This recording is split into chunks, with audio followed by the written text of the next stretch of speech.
Bien sûr, c'était une autre époque. Le vieil homme se souleva légèrement de son fauteuil, se pencha vers l'avant et cogna sa pipe sur le linteau de la cheminée où finissaient de se consumer 3 ou 4 bûches de chêne, éparpillant les brins de tabac à moitié carbonisés et la cendre, ce qui produisit quelques étincelles au contact de l'âtre. Comme la nuit tombante commençait à atténuer les formes et les teintes, et que, emportés par la discussion, nous n'avions allumé aucune lampe, ces petites lueurs me parurent particulièrement vives et colorées, et m'impressionnèrent assez fortement. Mon esprit échauffé par les histoires du vieil homme et par son eau de vie revoyait en ses sursauts et de vide lumineux les personnages à la fois si proches et si mythiques qu'il me décrivait depuis maintenant plusieurs heures avec ce ton grave mêlé de l'humour particulier des vieux paysans, ces chroniqueurs infatigables, ces moralistes déconcertants, ces sages à la sagesse pour nous si étrange. J'avoue que cet homme que je connaissais depuis peu produisait sur moi un très grand effet. Ayant terminé à peine 1 mois auparavant, après des années de dur labeur, ma thèse de doctorat, j'étais venu me reposer là quelque temps pendant les vacances, avant d'aller rejoindre ma nouvelle affectation de professeur de philosophie. J'avais consacré plus de 10 ans à apprendre, comparer, discerner, résumer, disséquer, analyser, attaquer et défendre, disserter, et je pouvais désormais discourir en long, en large et en travers, à l'endroit ou à l'envers, de l'impératif catégorique, de la substance et de l'accident, de l'esprit du monde, de l'être et du néant, de l'être et de l'étant, et même de l'être et du non-être. Rien de l'histoire de la pensée occidentale ne m'était plus fondamentalement étranger, même si bien sûr, m'étant spécialisé dans la philosophie critique allemande, je connaissais certaines périodes mieux que d'autres. Cet homme-là, sans le savoir, venait de me ramener loin en arrière. Il me rappelait mon enfance, mon adolescence aussi, celle d'un rêveur, d'un élève moyen certes, mais très porté sur la littérature. Il me causait un véritable dilemme, me rendant un peu mal à l'aise sans que je sache vraiment pourquoi. Je revivais mes 18 ans, où la découverte de la philosophie en terminale constitua pour moi une réelle révélation. J'ignore si la raison principale en fut que je tombais amoureux de la jeune enseignante chargée de nous initier à cette matière bizarre, si différente, qui nous intriguait tant, cette science qui se niait elle-même, qui prenait pour objet la vérité tout en se refusant la possibilité de la définir, ou si ce fut à cause de la nature passionnée de cette jeune femme qui nous faisait vibrer avec chaque philosophe, nous nous sentions allemands, avec Leibniz, grecs avec Platon, révolutionnaires avec Rousseau et chrétiens avec Augustin. Mais cette année-là, beaucoup d'entre nous obtinrent d'excellents résultats au baccalauréat de philosophie. Nous eûmes sans doute beaucoup de chance car plus tard, je devais avoir l'occasion de vivre à quel point l'enseignement de cette matière peut devenir purement scolaire et stérile, sinon servir d'excuse au plus profond cynisme. Je revoyais aussi me relier aussi mon enfance. Très jeune, ma mère entreprit de m'apprendre à lire, avant même que je connusse l'école. Elle nourrissait de grandes ambitions pour son petit garçon, son fils unique. Pour être franc, même si ce souvenir m'embarrasse un peu, elle désirait que je fasse l'école polytechnique. Et mon enfance fut bercée de cette volonté qui animait les efforts de sa pédagogie. Elle m'enseigna à lire et à écrire très jeune, si bien qu'elle réussit à m'épargner la première année d'école primaire. Et j'entrai directement dans la classe supérieure. Grâce à cette avance due à une mère dévouée, je démarrai du bon pied, lancé pour devenir un bon élève. Cette hâte était-elle souhaitable? Je me pose toujours la question. Loin de s'arrêter en si bon chemin, ma mère s'employa à m'éviter encore une année de scolarité. Et qui prétend qu'on n'arrête pas le temps? Toujours est-il que cette facilité, liée à une situation où je me retrouvais avec des élèves plus vieux, aboutit à ce que je pris l'école avec une très grande désinvolture. Ce détachement dura jusqu'en cette année de terminale, quand je découvris la passion qui consume, en cette adolescence qui se détermine justement comme l'âge qui se nourrit de ses propres embrasements. Cette désinvolture jouait-elle nécessairement un rôle négatif? Peut-être pas, tout simplement parce que je pouvais me la permettre, et peut-être encore devait-elle porter certains fruits. Ainsi, toutes mes passions d'enfance se trouvèrent hors de l'école, mais un virus en particulier m'avait attaqué. Je m'étais épris avec fougue des livres et de ma bibliothèque. M'encourageant, ma mère une fois de plus avait guidé mes pas et m'achetait au fur et à mesure des années les collections de livres d'enfants correspondant aux différentes époques que je traversais. Je connus les livres d'images, puis la bibliothèque, rose, la verte et la rouge, et or avant d'accéder finalement, quand le conseil maternel le permit, aux éditions de livres plus sérieux. Peu à peu, mon goût de la lecture tourna à l'obsession. Je devais tout lire, et cette idée fixe me hanta à tel point qu'à l'occasion d'une rentrée scolaire, je décidai de parcourir tous les livres de la bibliothèque de l'école en suivant l'ordre alphabétique.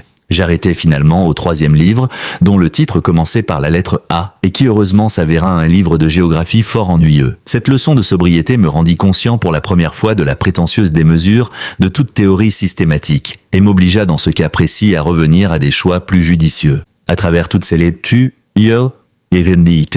ces lectures, je développais une attirance particulière et durable pour les contes et les légendes, ceux de tous les temps et de tous les lieux.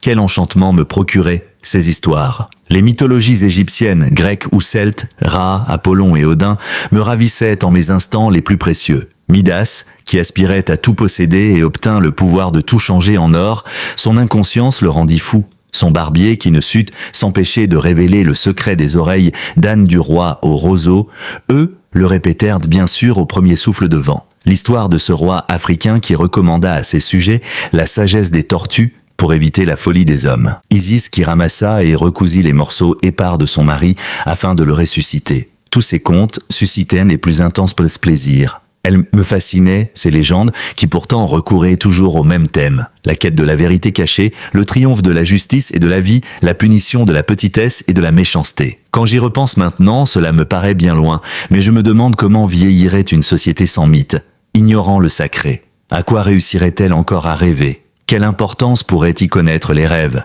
Quelle réalité pourrait-il y incarner ? Si l'on ne peuple pas son imagination de ces personnages aussi beaux que grands et vivants, de quelles horreurs, de quelle tristesse se remplira l'esprit ? Ne vaut-il pas mieux rester comme un enfant crédule ? Peut-on vivre sans croire à ce qui est infiniment plus que nous-mêmes, sans tenter de deviner ou d'imaginer ce que nous ne pouvons pas voir et à peine envisager ? Évoquer tout cela me rendait fort songeur. J'étais rendu si loin de là maintenant, après ces âpres années de labeur et d'analyse, si loin de ces ardeurs juvéniles, de ces déclarations à l'emporte-pièce, de ces désirs inassouvis pour qui l'absolu représente une réalité, non pas une notion ou un concept. Un léger frisson me traversa le dos. Et pourtant, j'avais accompli ce que l'on attendait de moi. Était-ce bien cela, réussir ? Le vieux avait recommencé à parler, je ne m'étais pas aperçu qu'il se taisait depuis un certain temps. Reprenant de sa voix grave qui me sembla surgir d'une autre époque, il poursuivit. Il y a une histoire que je me dois de vous raconter. Elle est assez triste, mais ce sera la dernière. Je vous laisserai ensuite aller vous coucher. C'est une histoire vraie, celle d'une fille d'ici. Jeannette Deschamps, elle s'appelait. Ce que vous allez entendre, je le tiens de mon grand-père,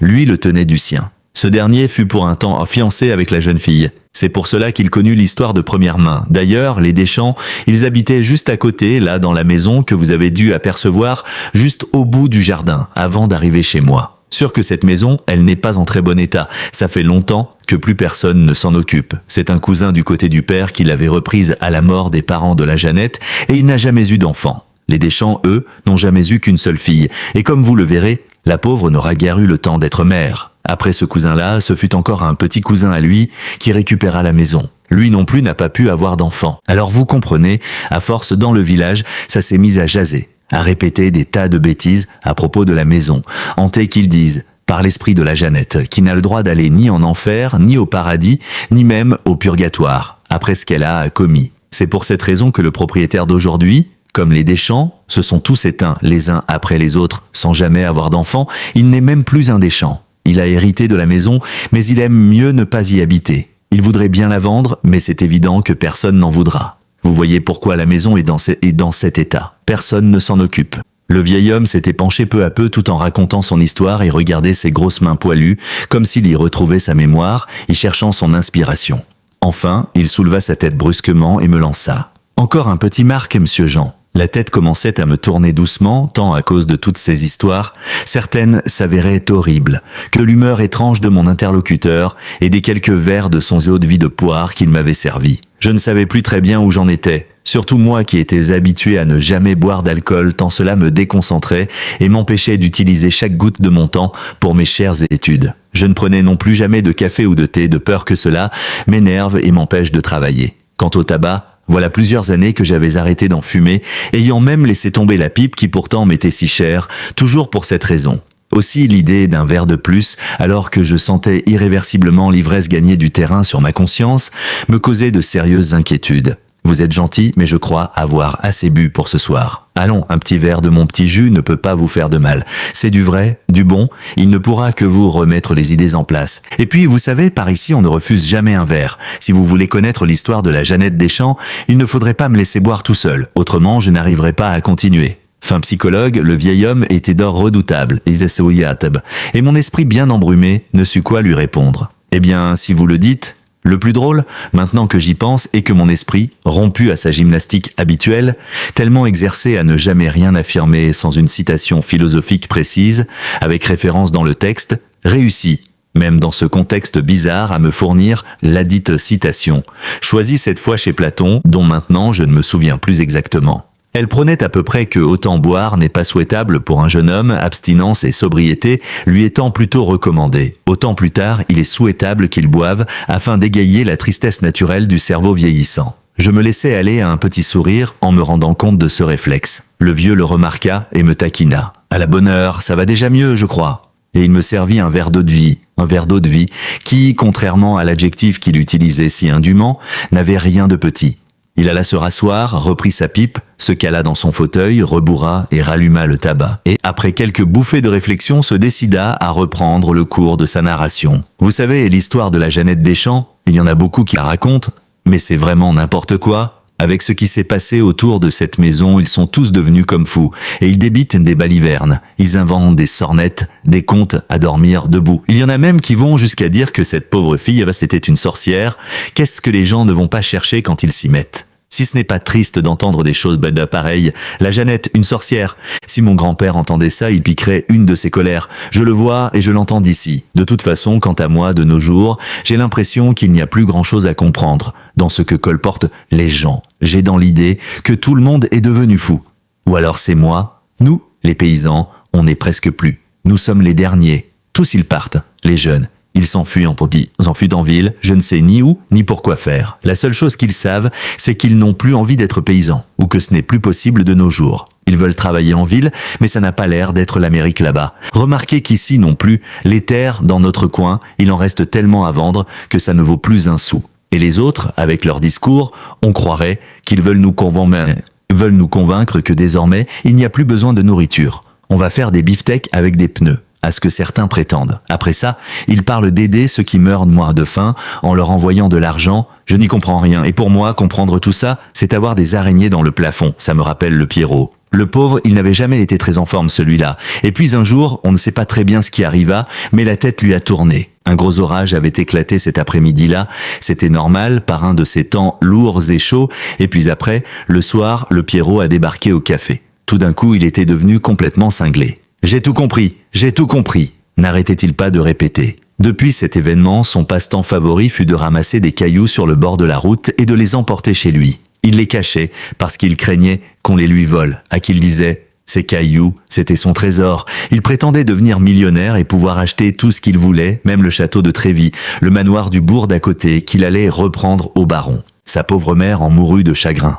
Heureusement, car la brave femme aussi devenait complètement fêlée. Il faut croire que les folies comme ça, c'est contagieux. D'ailleurs les autres, ceux qui causent toujours, ça doit être l'épidémie chez eux, parce qu'ils reprennent tous le même refrain, que les paysans, il ne faut plus qu'ils soient des paysans, et qu'à ce moment-là, on leur donnera des sous, on ne les paiera que s'ils ne font rien, s'ils laissent tout en friche. Enfin, je ne veux pas vous ennuyer avec nos affaires de verre de paysans, ce n'est pas ça qui vous apprendra ce qui s'est passé avec la Jeannette Deschamps.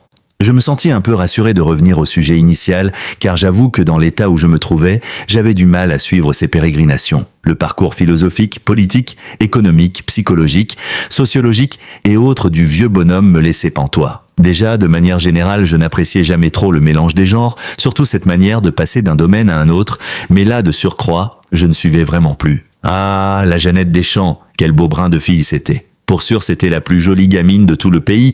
Pas une ne lui arrivait à la cheville. Vous auriez dû entendre comment mon grand-père en parlait. Il en avait les larmes aux yeux. C'était comme si elle était devant lui, comme s'il la voyait. Toute mon enfance, je ne me rassasiais jamais de l'entendre me répéter éternellement avec les mêmes mots. Il fallait la voir au sortir de l'église le dimanche matin, après la grand-messe. Les gens venaient de partout, les jeunes surtout. Ils arrivaient de tous les villages avoisinants, rien que pour admirer la Jeannette Deschamps. Tous n'avaient d'yeux que pour elle quand elle apparaissait dans sa jolie robe blanche à dentelle avec son grand châle brodé, inondé de ses longs et magnifiques cheveux châtains, son visage si doux et si fin, éclairé par deux beaux yeux bleus en amande. Elle se tenait là, bien sage, pas fière, un petit sourire aux lèvres, le regard légèrement baissé, puis s'en retournait chez elle, marchant derrière ses parents, de son pas si gracieux. Les gars la contemplaient avec une telle admiration, toujours comme si c'était la première fois, quand ils longeaient, tous trois, la grande allée bordée de marronniers qui va d'ici à l'église. Si un gars un peu plus hardi que les autres se risquait à lui adresser la parole, elle faisait un petit signe de la tête et continuait son chemin, toute droite, gauche et un peu timide. Quant à ses parents, eux, ils ne se retournaient même pas. Il ne plaisantait pas, le père Deschamps, il était plutôt strict et tellement orgueilleux pour sa fille. Mais si un jeune homme se présentait avec ses parents, surtout que par ici, tout le monde se connaît, alors on se saluait, on se souhaitait le bonjour quelques minutes, le jeune homme avait le droit d'adresser ses respects à la Jeannette, de converser un peu avec elle, ce qui lui permettait ensuite de se vanter auprès des autres, prétendant que la jeune fille lui avait confié ceci ou cela, en sous-entendant qu'elle avait bien apprécié de s'entretenir avec lui.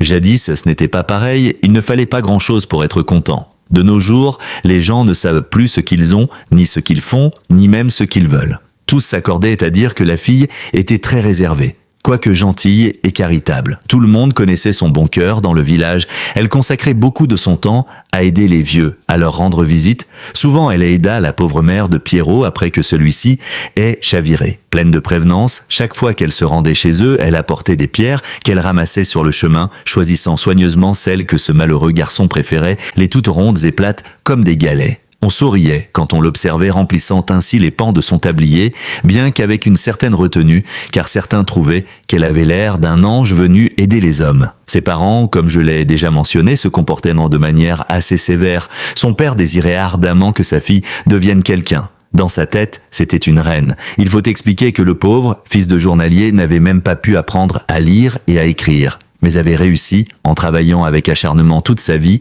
à posséder une des plus grosses fermes du coin. De plus, il avait fait construire et habitait une belle demeure au milieu du village, au lieu de son ancienne petite maison familiale, fort éloignée de tout. C'était un homme très droit, très respecté, mais plutôt âpre au gain. De surcroît, son succès l'avait rendu un peu distant et froid, isolant la petite famille au fur et à mesure que les années passaient. La mère joua un rôle déterminant dans cette histoire. Fille unique, un peu gâtée, Deschamps avait trouvé en elle un beau parti, surtout pour lui qui à l'époque n'était nanti de rien d'autre que de son courage et d'une belle prestance. Elle, d'un caractère assez fantaisiste, adorait les colifichets. Elle s'assagit un tantinet au contact de son mari, mais réussit à lui mettre dans la tête que leur fille était destinée à un prince. Tous les deux concevaient à ce sujet les projets les plus extravagants, comme une sorte de douce manie qui les tourmentait. La Jeannette restait assez imperméable à tout ça. Ni la situation de ses parents dans le village, ni non plus leurs idées ne lui montèrent à la tête. À travers les brumes éthyliques de mon cerveau me traversa soudain l'idée juvénile que, décidément, les parents sont bien tous les mêmes. Je ressentis la nette impression de connaître cette fille, et sa famille, depuis toujours. Elle n'ignorait pas tout cela, bien sûr. Cependant, elle savait rester elle-même, aidant toujours les vieux du village, n'adoptant jamais ce côté hautain qu'affectaient de plus en plus ses parents. Un beau jour, mon aïeul, plutôt beau garçon, revenant du service militaire, l'aperçut et ressentit le coup de foudre pour cette fille magnifique qu'il n'avait pas vue depuis 2 ans, sa Gézia, sa voisine qu'il connaissait pourtant depuis longtemps, maintenant métamorphosée en femme. Il lui parla par-dessus le muret couvert de lierre, séparant les 2 maisons, guettant les moments où elle viendrait étendre le linge, et elle tomba bientôt amoureuse de lui. Ils se fiancèrent en secret, car elle craignait que ses parents n'acceptent jamais qu'elle épouse un gars du village, même si l'on ne concevait pas très bien qui d'autre elle aurait pu épouser, puisqu'il ne fréquentait absolument personne. Enfin, c'était comme ça, et les 2 tourtereaux s'aimaient en secret, sans le dire à personne, sans réfléchir, pour l'instant, plus loin que l'immédiat. C'est alors que survint le fameux événement, celui qui amena avec lui le malheur. Parfois, le hasard fonctionne bien étrangement. J'essaierai d'expliquer au mieux la manière dont cela s'est déroulé. Figurez-vous qu'à cette époque vivait le baron, l'ancêtre de l'actuel propriétaire du château. En ce temps, la famille y résidait encore toute l'année. Pas comme maintenant, où elle n'y vient que pendant les vacances. Or, le baron, qui ne descendait guère de son cheval, chassait sans cesse, même à la saison où les bêtes sont en gestation. Une insatiable frénésie l'habitait. Chasser remplissait toute sa vie. Cet homme était en fait hanté par un terrible passé, mais je vous garderai cette partie de l'histoire pour une autre fois. Donc, par un beau jour d'été, après une chasse sous une aride canicule, il dut passer près du village, solitaire comme toujours, et il y pénétra afin de se rafraîchir et d'abreuver son cheval. Généralement, il le faisait boire directement à la fontaine, ce que les gens n'aimaient pas trop. Cette fontaine d'où il tirait l'eau potable n'étant pas pour les bêtes, mais c'était le baron, et nul n'osait rien dire. Ce jour-là, la Jeannette s'y trouvait, elle remplissait un seau d'eau péméanée pour la mère de Pierrot. Quand arriva le baron, il la vit, dut trouver charmante cette jeune fille penchée sur son seau avec ses muscles graciles tout tendus, et il lui demanda si elle pouvait lui donner un peu d'eau fait d'eau pour étancher sa soif. Elle, toujours polie, avec son petit sourire, quoique légèrement impressionnée par le baron qu'elle avait reconnu, prit cette grande louche que les femmes utilisaient pour l'eau à l'époque, qu'elle gardait pendue à la ceinture par le bout du manche replié en crochet, et la lui tendit, remplie, osant à peine le regarder. J'imagine que le cœur de ce pauvre homme ne fit à ce moment-là qu'un seul bond parce qu'il tomba fou amoureux d'elle. Rapidement, tout le monde apprit cette folie du baron. Car il débarquait maintenant au village à tout bout de champ, guettant visiblement la jeune fille, ne serait qu'est-ce que pour la contempler, tout simplement, de loin, dès qu'il l'apercevait. Parfois, plus rarement, s'il la surprenait, sans personne aux alentours. Il tentait de lui adresser la parole, mais elle lui répondait à peine. Toujours avec ce petit sourire qui rendait le baron malade. Il commença même à l'attendre à la sortie de la grand-messe, avec tous les godelureaux des villages avoisinants qui, au fait de l'histoire, avides de nouveautés, s'attroupaient encore plus nombreux que d'habitude. Le baron n'offrait plus aucune résistance à sa propre obsession maladive. Il était atteint de cette folie singulière qui survient quand la vieillesse commence sérieusement à s'installer. Il avait à cette époque dépassé la cinquantaine et que la jeunesse, celle d'une autre personne devenant un peu la nôtre, nous ravit le cœur et nous fait sombrer. Cet homme pleurait sur son passé.